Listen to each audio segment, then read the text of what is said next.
पण काय reality I टीमध्ये येण्याआधी त्या लोकांची मानसिक तयारी पाहिजे की हा रियालिटी चेक तुम्ही घ्या आणि मगच आय टीमध्ये या? माइंडसेट खूप इम्पॉर्टंट आहे. Okay. You have to be very much flexible. Like तुम्ही असं म्हणूच शकत नाही की बाबा मला आज समजा माझं आज लग्न झालं, मला आय टीमध्ये जॉब मिळाला आणि मी लगेच माझा फ्लॅट विकत घेतला आणि मी सेट झालो. आय टीमध्ये सेट नावाची गोष्ट नाही सर.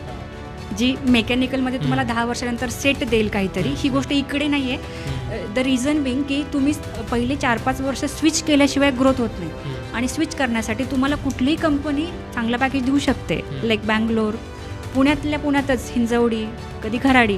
मग तुम्ही असं म्हणू शकत नाही की माझं घर इथं आहे आणि मला इथंच जॉब पाहिजे. सो ती फ्लेक्झिबिलिटी पहिली गोष्ट आली. दुसरी गोष्ट आली टायमिंगबद्दल. यू कॅनॉट से की यार 6 वाजले मी घरी चाललो.